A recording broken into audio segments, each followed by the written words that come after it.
Hello, today we have an amazing story about a man who decided to move from America to Ukraine.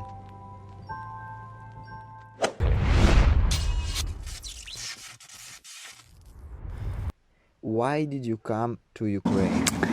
Well, thank you, Vova.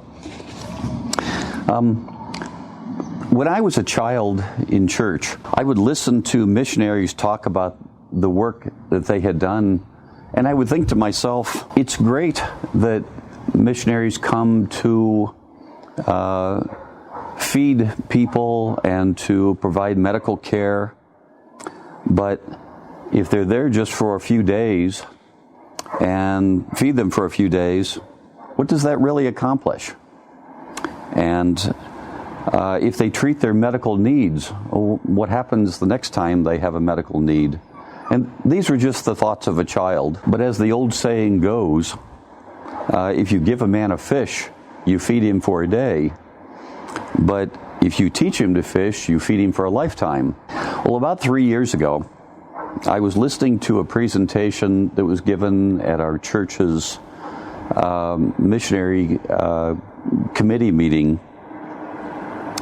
One of the things they discussed was what Tony was doing here in the Ukraine. Tony was housing. He was providing a Christian home environment. He was teaching job skills to people here. He was teaching carpentry, auto repair, household maintenance, and all kinds of other useful skills that one would learn around a family. He was also tutoring folks in preparation for going to trade schools or going to the universities. Most of all, they were providing a Christian family environment for people. They were actually preparing them for Christian life in the Ukrainian society. He prepared them for how they would learn what God wants them, how a family works, how to become leaders, how to work with others, how to make a living.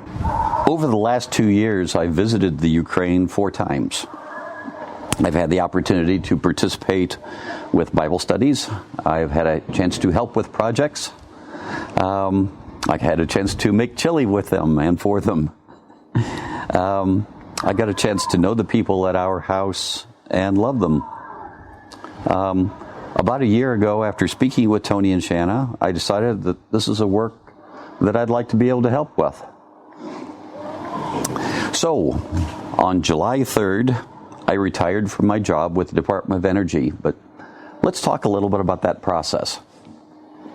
I listed my house for sale, and 3 weeks later it sold. I sold and gave away much of my things, but I never really advertised things for sale very much. I found that I would walk down the hallways and hear people say, I'd like to buy a zero-turn radius lawnmower. Does anyone know where you can get one? And I'd find myself walking down the hall, I've got one for sale. Several other things that I had also that I found that people would just come to me and say, do you have a whatever? And I would sell it to them.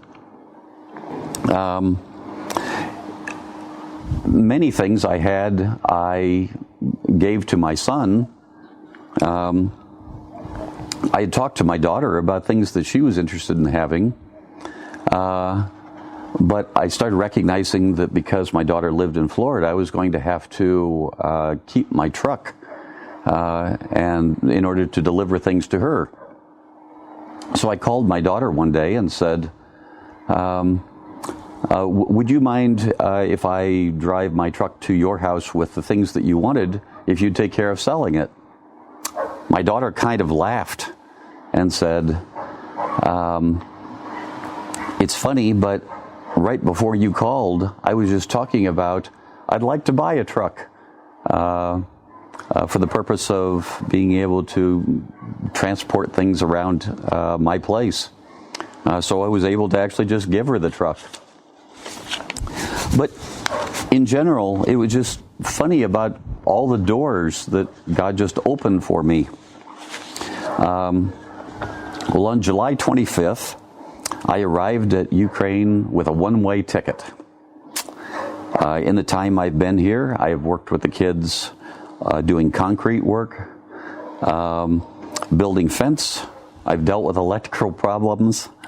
I taught a few English classes. I cut grass and brush. I dealt with having a cold. I got an opportunity for going to a Ukrainian doctor because I'd gotten an infection while cutting brush. But all of these things are just learning experience. But I'd always wondered why the Apostle Paul never actually talked about his experiences making tents. I tend to feel very strongly that he probably was a very good tent maker, but he never really talked about it much. But I think a lot of the reason why is those are just the ways that he got by. They really weren't his mission. Exactly why did I come to the Ukraine? The answer is, I don't know exactly. But I've come to the point of accepting the idea that this is where God wants me. And I'll find out myself.